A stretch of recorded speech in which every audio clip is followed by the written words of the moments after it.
Good Thursday morning to you. Well, it's day 3 of our daily devotionals, and we are going to finish up our conversation on obedience.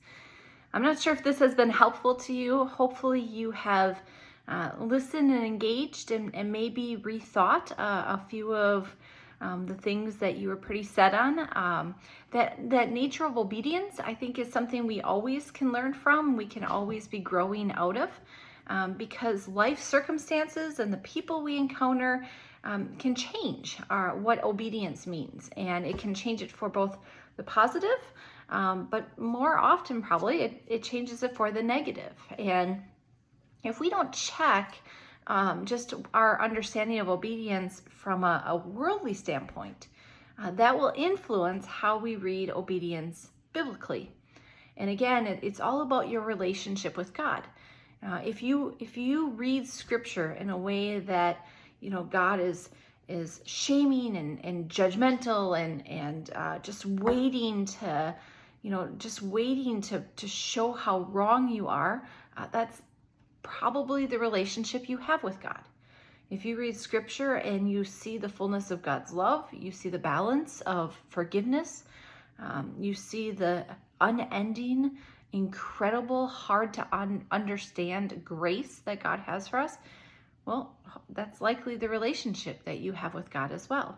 So how we read Scripture, how we understand some of the words that are so freely and so often part of our conversation of Scripture really does either strengthen or maybe help us to reflect a little bit more on what our relationship with the Almighty looks like. So we're finishing up in Psalm 112. Again, I selected Psalm 112 because it is the psalm that leads into Sunday's text and the worship. I think that this psalm just sets us up to talk about the gospel text out of Luke on Sunday. I think it sets us up to wrestle with some ideas. We're going to talk a little bit about what it means to be a community centered on Christ. There's some great examples of words that are part of that language. As we go through Luke and into Acts, we have words like ecclesia and koinonia. Well, what do those words mean for us?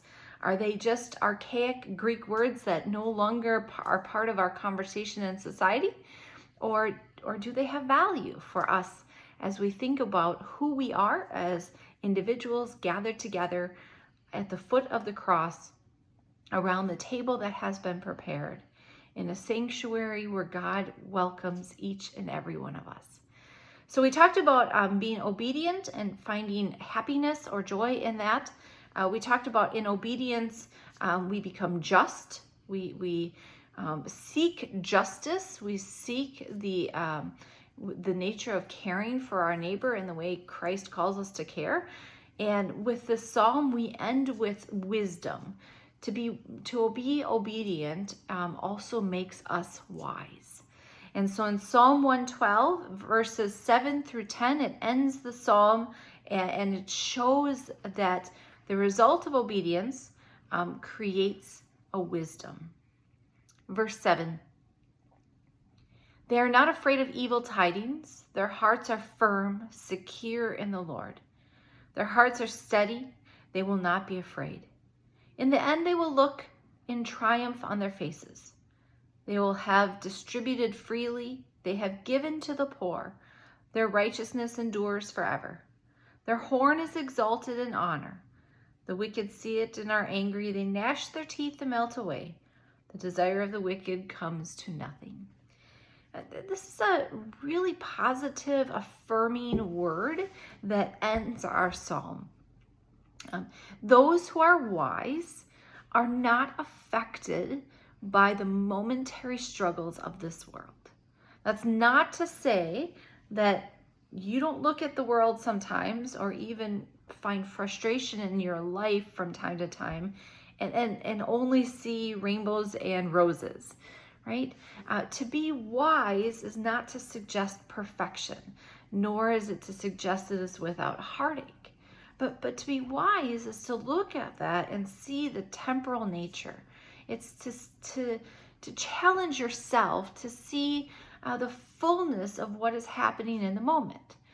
So Chad and I took Maggie to school yesterday. It was a beautiful experience, incredible welcome, faithful, good conversations about dropping your children off and letting them explore and develop. Maggie's in an honors program, and so a lot of the conversation yesterday is around what is yet to come. I got pretty excited seeing the list of books she's going to read, the classics, the philosophical thought and ideas that she's going to wrestle with as a 19-year-old child. What Maggie saw as exciting maybe wasn't the same thing, but it was part of the conversation, and it was really cool. And my excitement for her was the wisdom that is going to continue to build. I think about that with, God's excitement for us. The psalmist reminds us that when we're obedient, our hearts are steady. They're not swayed by, the desires of this world and the desires of our own imagination. They're steady.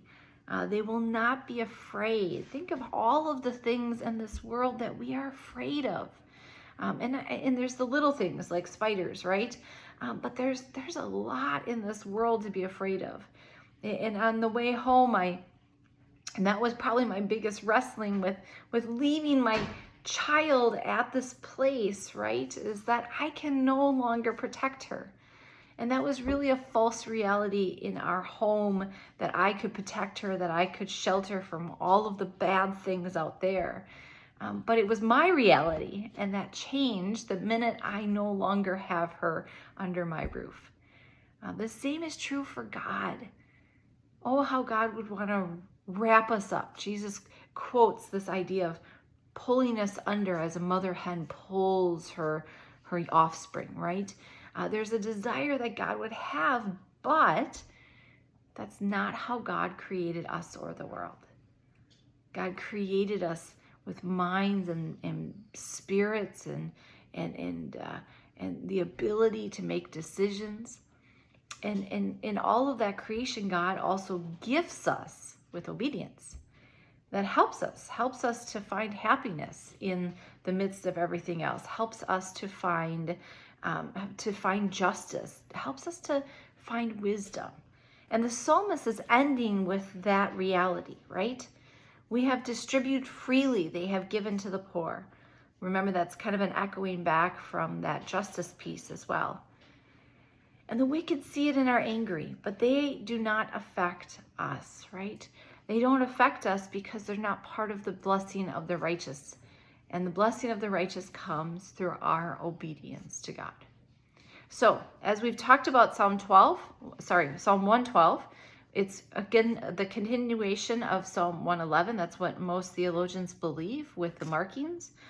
We go from praising to this grounding in obedience. They're in tandem. They're a gift that we celebrate. And when we are obedient, when we embrace the gift of obedience, we are happy. We find a happiness that is not of this world. We experience the fullness of what it means to be just. Remember, that's not judge and jury. That's just seeking a desire that all would be one, that all would have the gifts and the blessings of God. And we find wisdom. This is a wisdom that comes only from the one who created us, redeems us, and makes us holy. This wisdom reminds us that we are called to see the world differently. And it is that idea that leads us into our text on Sunday, that leads us into the excitement of gathering together to challenge ourselves and one another communally. How do we, in our faith, see the world and one another through a different lens, different opportunities, maybe a renewed sense of purpose and life? Hope you are having a great week. Hope this has been helpful and you've enjoyed this look at the Psalms, and I can't wait to see you on Sunday.